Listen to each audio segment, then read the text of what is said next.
What is up, Ravens Flock? Huge shout out for your support for the 410 Sports Talk. James and Glenn are the best in the business. They're killing it right now. They love talking Raven talk. Make sure you go subscribe to their channel. Let's go Ravens. Big trust. Welcome in, everybody, to another episode of 410 Sports Talk. I'm James Haskell, along with my co-host Glenn Martin, and we are here to talk about your Baltimore Raven rookie class who showed up, as of late at the castle, went through some drills, had some fun, got a sweat on, and then, of course, interviewed. So we're going to talk about the takeaways and what people saw, what we think as far as their performance on the field and drills, the way that they look, and, of course, what they said in the interviews. So we're going to give you our analysis. And all right, so let's get right into it, Glenn. Yeah, I want to start with the first round pick, Kyle Hamilton, if that's all right with you. Yeah, let's do it. And the reason I want to is because the first thing I noticed when they had the video of him on the Ravens website, like walking out number 14, he's got the helmet on and everything, is the fact that he had a green dot on it. Mm-hmm. Had a green dot on his helmet. Mm-hmm. First of all, Chuck Clark, you better watch out, my man, because Kyle Hamilton is. I hate that, man. Dude, he is. I like Chuck. I do too. I don't want Chuck going. No, I don't either. I don't think he will be. But my question really comes down to that. Like, what does it mean? Does it mean anything at all? And what's your opinion on Kyle Hamilton wearing the dot? Yeah, I'm a little torn on this because part of me says, well, that's interesting that he was wearing it. Does this mean that they're preparing him for the eventuality that he is the green dot wearer during the season? And then the other part of me going, doesn't somebody have to wear it? Yeah. In rookie camp. So who else are you going to give it to? So I think it could also just be somebody had to wear it, and so they picked him. But I did think it was interesting that he, in his post practice press conference, he said that they didn't warn him. All of a sudden, he just heard Mike McDonald in his head and said it was much louder than he was anticipating. I guess they had it turned all the way up as if there was crowd noise, even though there wasn't. But it is interesting because of the fact that Chuck Clark wears the green dot currently, and this guy is, there's been rumors since Kyle Hamilton was drafted that means that Chuck Clark's on his way out. But like I said, I really hope that's not the case. I think that they can certainly find a way to get all three of them on the field at the same time. I think that the value, when you look at the contract that Chuck is playing under, I don't think that it's a contract that the Ravens are going, boy, we really got to get out from underneath of that. I mean, it's not, I don't think that's the scenario, but Jimbo, he had a tweet and tweet saying that this can go, one of two ways. Either way, I'm prepared.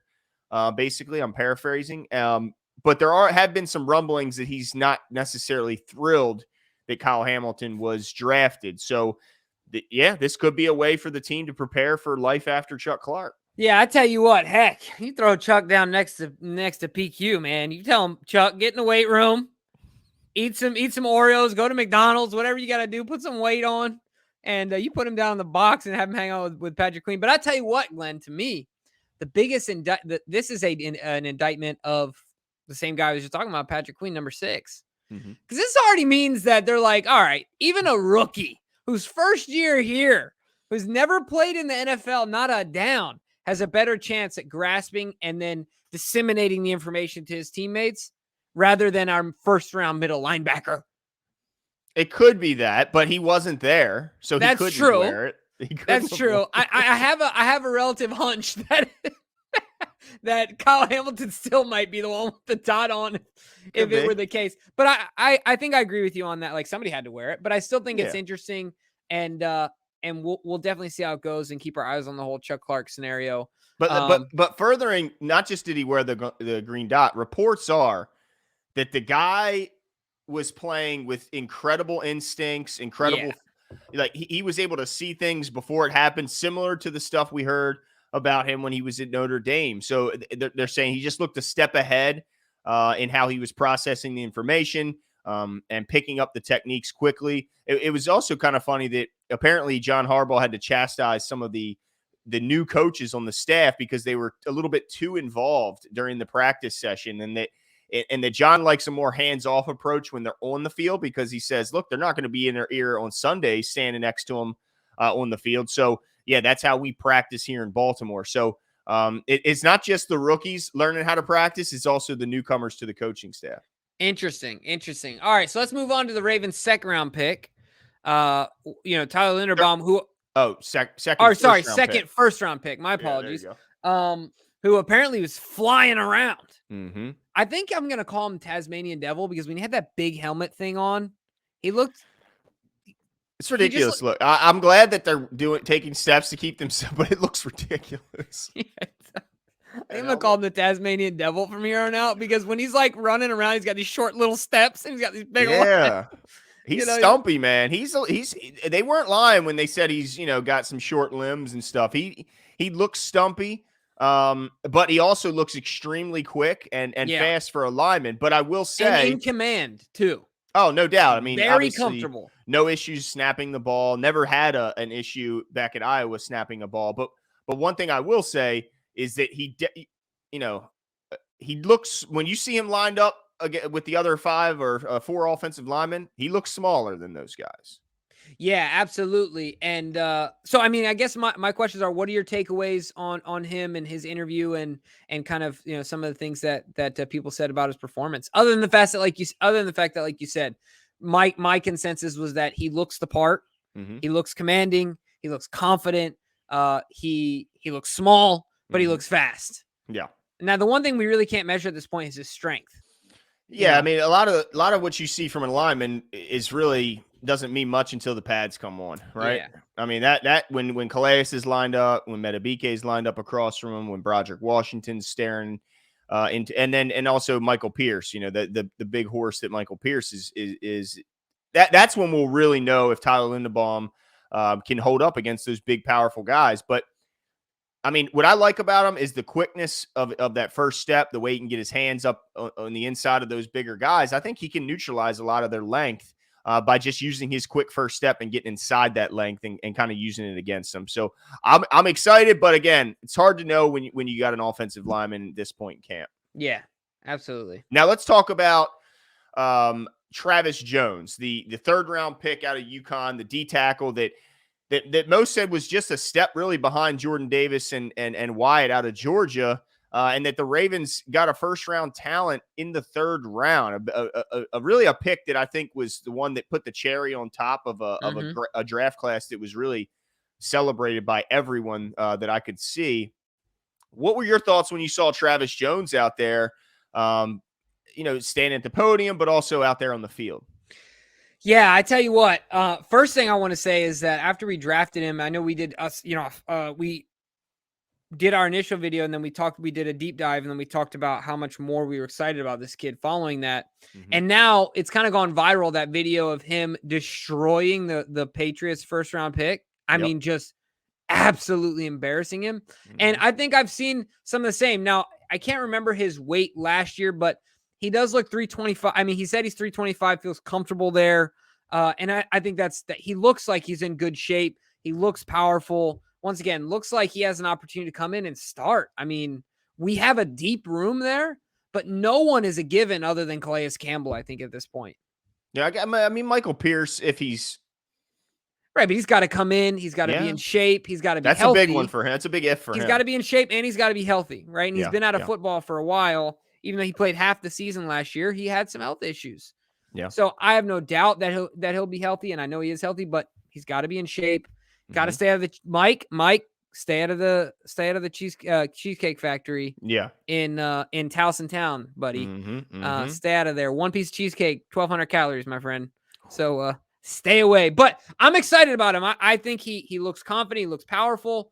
He looks like a 1st-rounder. Yeah. Exactly like you said.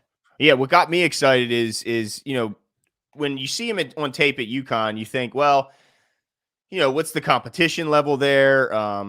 He's surrounded by, one of the very worst teams at that level.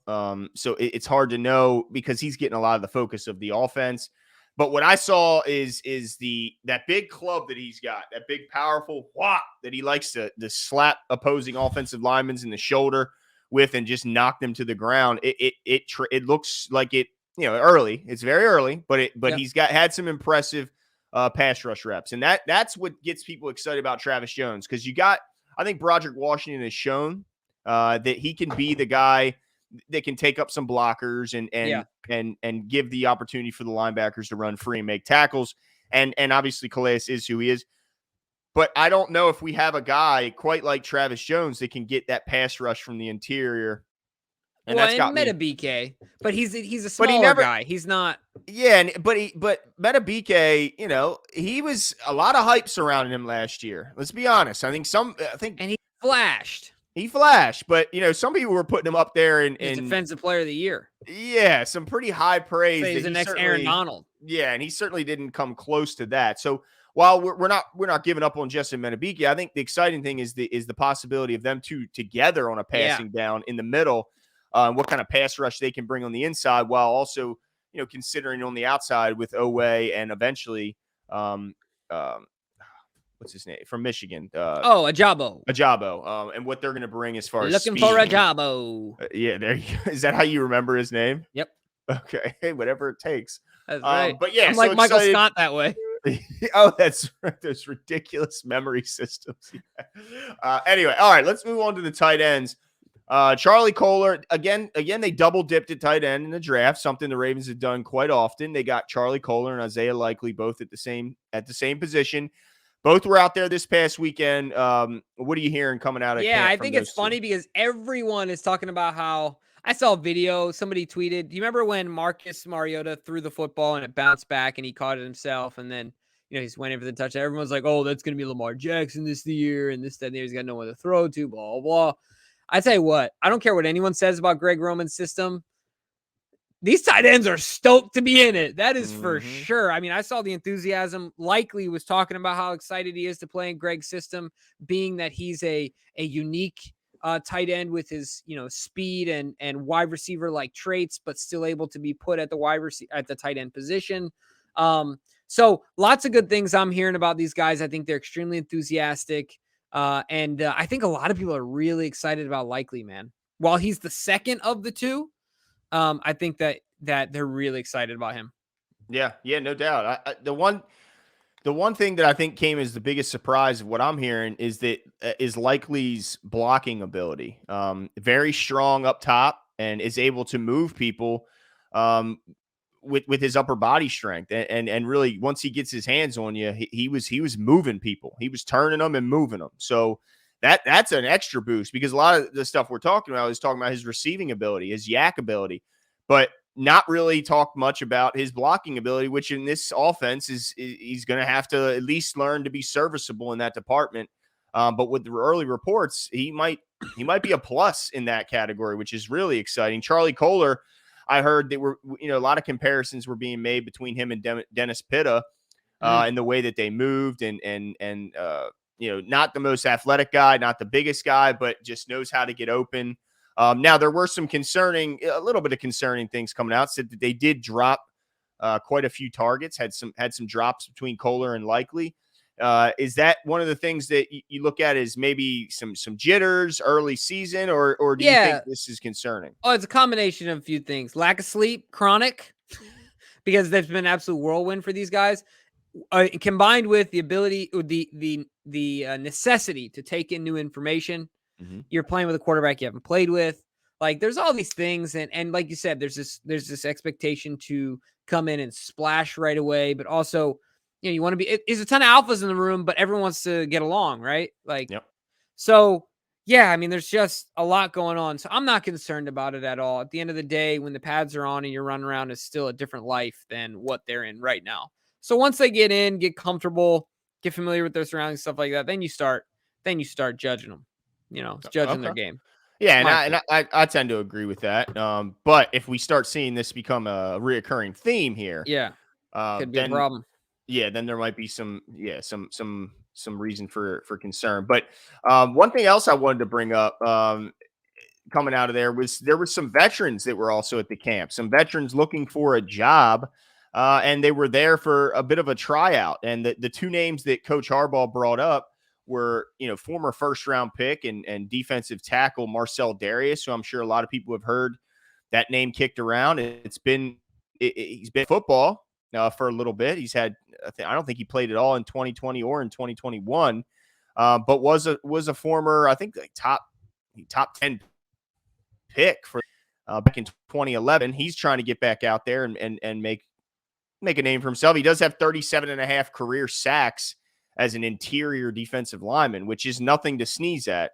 And then the other guy, the other vet that was brought to us that was mentioned by name was Geronimo Allison, the former Packer wide receiver who played last season with the Detroit Lions, but was certainly a favorite target for a couple seasons at Green Bay when there were some injuries at the receiver position. But it does look like they're still continuously adding. Now, he is 6'3", 202 pounds. So he does have some size, and that seems to be the thing that's lacking in the receiver room. What are your thoughts on those two guys being brought in as a tryout? Yeah, I think it's another sign that Eric DeCosta is learning as a GM in that he wants a backup plan for his backup plan, right? All scenarios he wants, just like he does for the draft prep where they simulate over and over and over again. I think he's now taking that and applying that to the season. What if this guy gets hurt? What if this guy, and this guy gets hurt? What if this guy, and this guy gets hurt? And then next Sunday, this guy gets hurt, right? What if 10 days before week 1, the whole running back room goes down? Like he's doing everything he can to mitigate damages.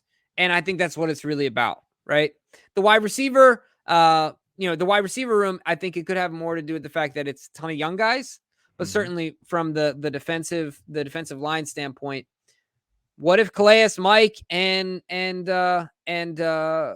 Travis Jones just all of a sudden tear all their Achilles, all 6 of them, right? Like, you know what I mean? Better knock on some wood, right? You just don't know, right? So I think it's just Eric DeCosta developing, maturing as a GM, and saying, all right, how can we cover our bases A through Z? That's what I think it's about. Like, I don't think any of these guys are gonna like move the needle, make the team even, but that's how I see it. Yeah, and I tend to agree with you. There's no harm in bringing in anyone for a tryout, see what they got, and if you think they can help the team, then fine. You could probably sign them to a vet minimum depending on their tenure, and get them in for relatively cheap. And if you decide later on to cut them, make sure the contract has no dead money attached to it, which I'm sure would be simple. So yeah, I'm excited to see it. Now, a couple other camp notes. Daniel Faalele is gigantic. I mean, he is so big, but Jimmy, he's not just big, right? He is at 384. You'd expect to see some sloppiness, some rolls. I don't see that with him. No, and we kind of, we just did an interview with Andy Greeter from the, a member of the media there in Minnesota who follows the Gophers. And we talked about this where he's heavier than Orlando Brown and carries it much differently. So, and he said he's 375 and so, he's 384, still 375. I think he's still the largest in the league. I think he had some room. Yeah.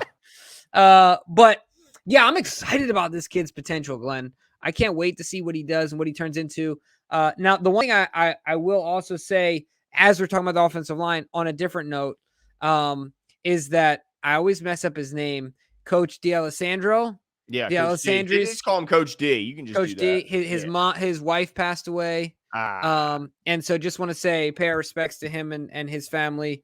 So that was pretty recent. So we were talking about, I guess this was back about a week ago, but I wanted to make sure that we were talking about offensive line. So we paid some homage there. But as far as Faalele goes, I think this kid's gonna pop. I'm calling it right now. I think he pops in preseason, in camp. I think people are talking about him. I think he's buzzing because I think he's stronger and more athletic than people are giving him credit for. That's just my opinion. Not that they're not giving him credit, but I think even with what people have said, he's going to exceed expectations. Yeah, I mean, I think the most exciting thing about him is that we have no idea what his ceiling is when he's only played 4 years of organized football. I mean, how crazy is that, Jimbo? He's in the NFL. He's played 4 years of organized football, 1 in high school and 3 in college, with 1 year off in between those 3 in college because he took off the COVID year. So, yeah, I can't wait to see him lined up as the extra offensive lineman at the end of an already gigantic line. You bring in the biggest guy in the league to be your extra blocker. It's just it's an insane thing to imagine. So I can't wait to see it. But one bit of a bummer that came out of it is, and it's actually more of a mystery, I guess, than a bummer, is that reports are that Jalen Armour Davis, nobody saw him leave or nobody saw him get hurt, the new corner out of Alabama, but they also didn't see him for the final 30 minutes or so of practice. So, and this was back, when camp started, this is a few days ago. And even today, again, questions were asked, what happened with Jalen Armour Davis? Why was he absent from the final 30 minutes of practice? And no one can figure out the reason why. So not sure if there was contractual things, if there was an injury, if there was a COVID thing. I mean, who knows? There's a lot of speculation, but let's hope it's not an injury-related issue. Yeah, I mean, that is awful mysterious. It seems like the Ravens have one of these per year, right? This like mysterious thing that's going on, right? Like Brashad was mysterious. Then I'm trying to think of who else that we've kind of gone through that with. Even, I don't know, to a certain extent, like Bateman a little bit last year. Right. Bateman was just kind of like, yeah. So yeah, there's always one a year. So yeah. You just keep at kinda least keep your last eye year it felt like a lot more. So, but we did talk about the corners. Why don't we talk about both of them and talk to me about kind of what things you've heard. Yeah, the Damarian Williams, right? Am I You got it. guessing myself. I loved the presser from him. I thought, what was cool about watching the press conferences of all these guys is it's sometimes when rookies come out and they're first, exposed to media. They may have had some at college, but certainly not to the level that they're facing the NFL. Sometimes people can clam up. They can try and not show not a lot of smiling, try and look cool, just like anyone new. They don't want to come off as silly or these guys all just seem like genuinely just good, fun dudes. Like I was the smiles I was seeing, like that's what I want to see. Like, cause that's how I would be if I was drafted by any team, but certainly the Ravens. I would be giddy. I would be like, wow, I'm here. And that's kind of the impression I got from the rookie class, Damarian Williams being a big part of that. He was just so overjoyed to be there. He was smiling the whole interview, could not wipe the smile off his face. The same can be said even if you go on the other side of the ball. Tyler Beatty was another guy. It was a really fun press conference to watch. He played here locally, just a few minutes up the road from where he was having camp as a child, and now he's a pro. I mean, it was just really cool to listen to. They just seemed genuinely happy and not trying to hide it and look cool and be tough looking. No, they were just like, I'm happy to be here and I'm letting everyone know it. Right. Yeah, and I think that's important because we just want guys that love football and want to work hard and are good people, right? Like you can tell it's very apparent. They love the game, man. They just want to get out there, get the pads on already and get rolling where they feel at home, Yep. Yeah, that's the exciting part, no doubt. Absolutely. All right. So now is there any other notes that you're seeing that jump out? Yeah, I mean, look, a lot of what we're relying on, of course, is the media members who are allowed to go. Me and Jimmy pretend to be one, but at the end, we are just fans like everyone else outside the media. That's what you think. I mean, we might have a couple phone numbers. We might, you know what I'm saying? We might have some connects. But yeah, I mean, anything else that jumped out at you from camp? No, I agree with your analysis, your like summary of the entire team, of the entire group. I mean, in that like they just seem like genuine guys, hardworking, ready to, just go out there and play football and have a lot of fun with it. So I'm looking forward to it, man. I can't wait to see what these guys do. Yeah, I'm excited to be out there at camp. I can't wait till we get out there and have some fun to watching these guys fly around. So let us know what your guys' thoughts are. Leave all your comments below, or any concerns about Faalele's weight. Any concerns about the drops? The drops. Linderbaum being a little small, right? Like, any positive thoughts? Give us all your thoughts below, and we'll talk to you.